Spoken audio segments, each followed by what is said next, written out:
ना मुतवल्ली गैर इस्लामिक होगा, ना वाकिफ गैर इस्लामी होगा। मान्यवर, वहां कोई प्रोविजन नहीं है।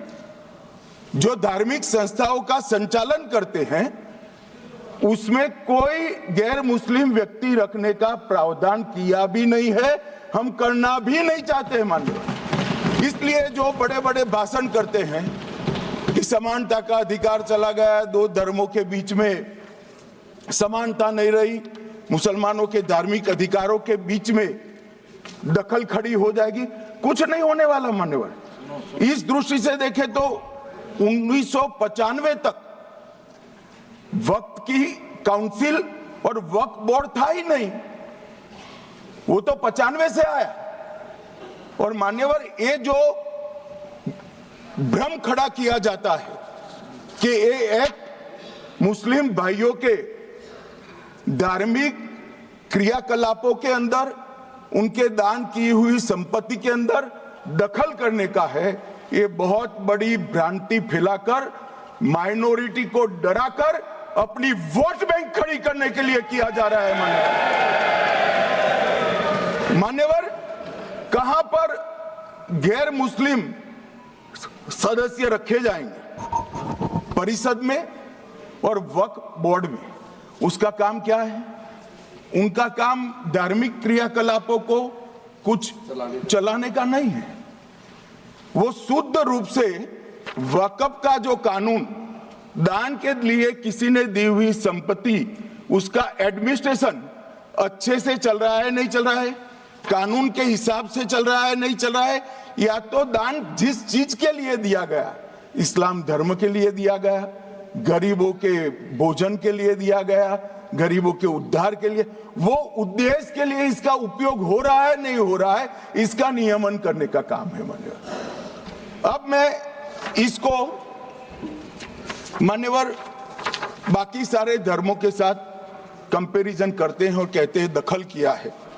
मैं उसको स्पष्ट करना चाहता हूं। मान्यवर, वक्फ जो है वो हमारे यहाँ ट्रस्ट एक्ट है, इसमें ट्रस्ट है।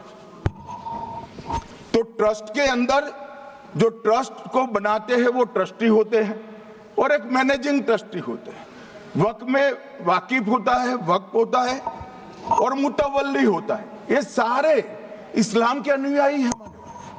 अरे भाई, आप कह रहे हो, हम तो कह रहे हैं क्योंकि इसका वक्फ शब्द ही इस्लाम से आया है, इसलिए हम कह रहे हैं कि वक्फ वो ही कर सकता है जो इस्लाम का अनुयायी हो।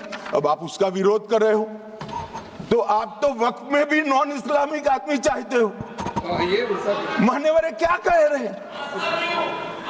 हम इसलिए कह रहे हैं कि वक्फ वो ही कर सकता है जो प्रैक्टिसिंग इस्लाम को प्रैक्टिस करता होगा, क्योंकि मान्यवर इसकी उत्पत्ति ही इस्लाम के सिद्धांतों से हुई। अब मान्यवर, वक्फ धार्मिक हुआ, वक्फ बोर्ड नहीं हुआ, वक्फ परिषद भी नहीं हुई। अरे सुनो भाई, मान्यवर, ट्रस्ट के अंदर ट्रस्टी जो होते हैं, जो चर्च होगा तो क्रिश्चियन होंगे, पारसी भी होंगे, पारसी के लिए वो ट्रस्ट होगा, तो हिंदू होगा तो हिंदू के लिए। अब चैरिटी कमिश्नर हम कहेंगे कि भाई मुस्लिम क्यों आया? मुझे बताओ, चैरिटी कमिश्नर एक्ट में मुसलमान चैरिटी कमिश्नर बन सकता है या नहीं बन सकता है? उसको ट्रस्ट नहीं चलाना है, उसको चैरिटी के कानून के हिसाब से वो ट्रस्ट चले, उसकी देखरेख करनी है। ये धार्मिक नहीं है, ये धर्म का काम नहीं है मान्यवर, ये एडमिनिस्ट्रेटिव वर्क है। और इसलिए तो फिर चैरिटी कमिश्नर हिंदू होगा तो वो क्रिश्चियनों के ट्रस्ट का कैसे देखरेख करेगा? चैरिटी कमिश्नर क्रिश्चियन होगा तो जैनियों के और हिंदुओं के ट्रस्ट का कैसे देखरेख करेगा? अब बताओ कि सारे ट्रस्ट के चैरिटी कमिश्नर अलग अलग बन, देश तोड़ दोगे आप लोग, तोड़ दोगे। हमने साहब, मैं अभी भी आपके माध्यम से, इस सदन के माध्यम से देश भर के मुसलमान भाइयों बहनों को कहना चाहता हूं, आपके वक्फ में एक भी नॉन मुस्लिम नहीं आएगा।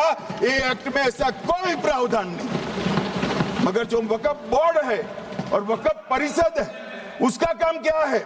वक्फ की संपत्तियां मान्यवर बेच खाने वाले लोगों को पकड़कर इसके बाहर निकालने का।